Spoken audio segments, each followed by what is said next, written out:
Good morning. Today I have an important topic to share with you regarding food, namely the meat industry. I would also like to welcome Ms. Kononov to the show this morning. Thank you very much for having me, Ezra. Ms. Kononov is a teacher of AP Human Geography at State College Area High School in Center County, Pennsylvania. AP Human Geography is a valuable course that aims to teach young adults about worldly issues and how humans interact with the environment, among many other topics. She teaches the unit about agriculture and food production, and that is exactly what we will be discussing today: food. So before we get started, I'd like to tell a little story.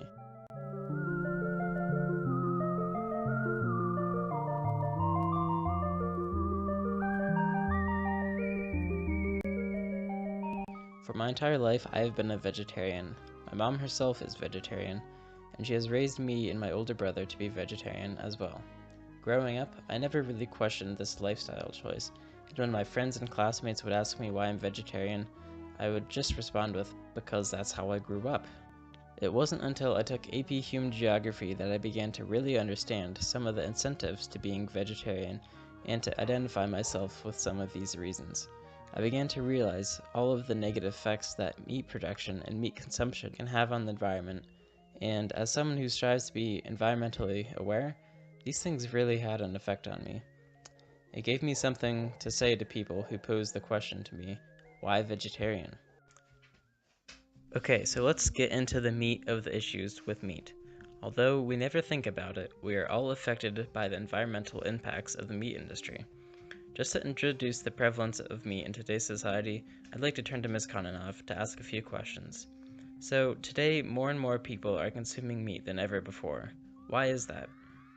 That's a great question. Part of it's economics and part of it's culture. In terms of economics, it really comes down to efficiency, and we have developed the processes to be able to efficiently produce meat and have the cost be very affordable.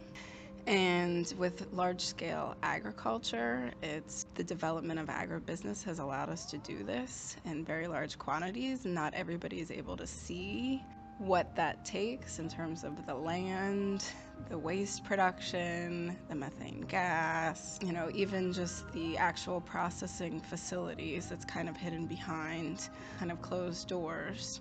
So people don't actually see the feedlots. In addition, with the decrease of the cost, meats become much more affordable to a lot of people. And it's associated with being wealthy, so people consume meat so that they can feel wealthy and affluent. And then what I've noticed too is some people want to feel even more wealthy by consuming things like exotic meats, like alligator or turtle, or most recently I've noticed shark, which becomes an environmental issue.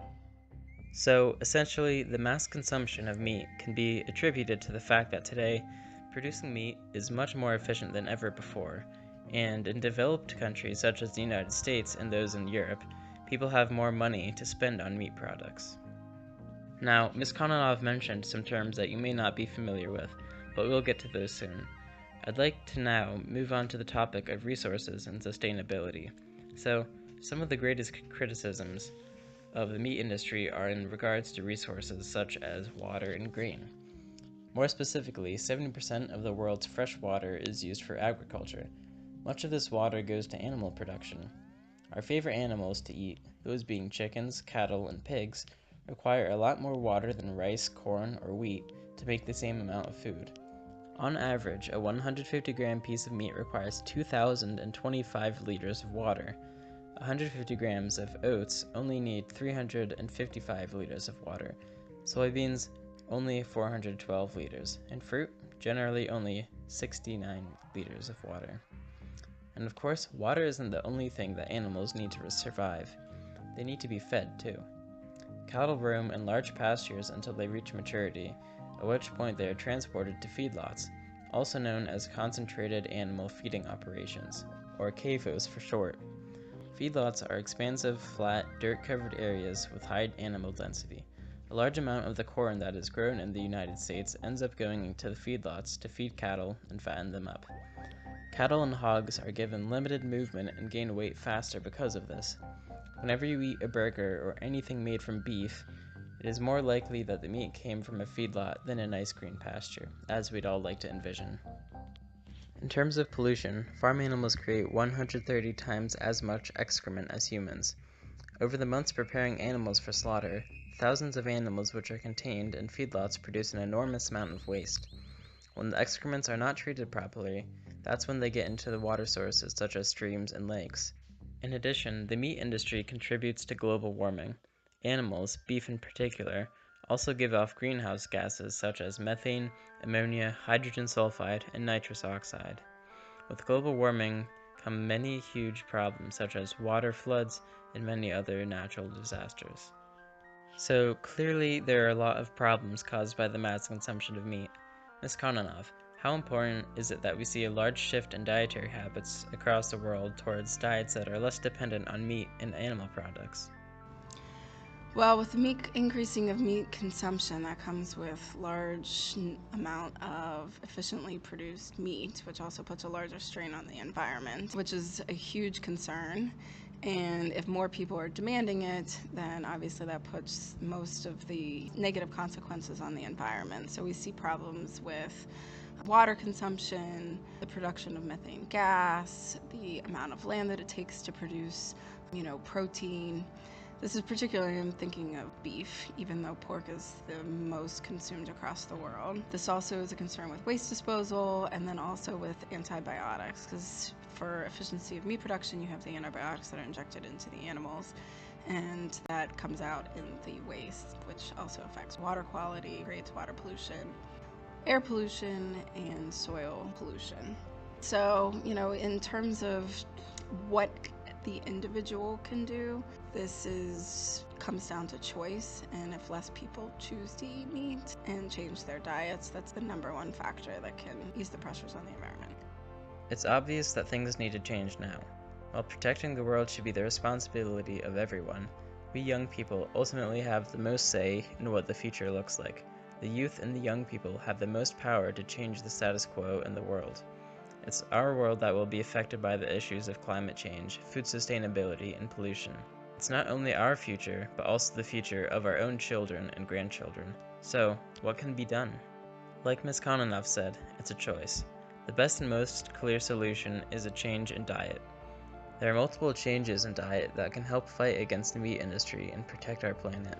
The first diet I want to talk about is mine, vegetarianism. As a vegetarian, you can eat anything that isn't meat, which means many animal products are still on the table, such as milk, butter, cheese, yogurt, ice cream, eggs, and so on. Personally, I eat a lot of butter and cheese, so vegetarianism works very well for me. Many non-vegetarians think that being vegetarian is really difficult, but I bet you if you set your mind to it, you'll find it not so hard after all.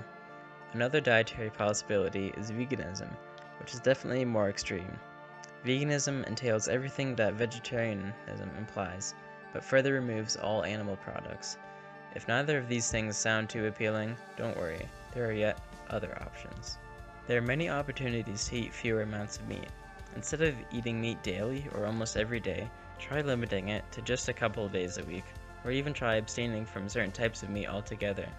It is still possible to enjoy meats that are more environmentally friendly, such as chicken and other poultry, while avoiding things such as beef and pork. Another thing to keep in mind is that there are imitation meats available that have a texture and flavor that is comparable to actual meat, and they're getting only better as fake meat technologies improve.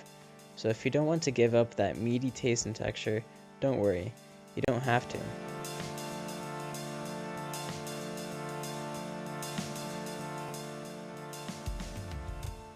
I'd like to thank you for listening to this episode of my podcast. I hope you've learned something interesting and valuable, and I hope I've inspired you to make a change in your lifestyle, whatever it may be, or at least change your perspective on the meat industry. Again, thank you for listening, and enjoy the rest of your day, and, as always, don't forget to eat your vegetables.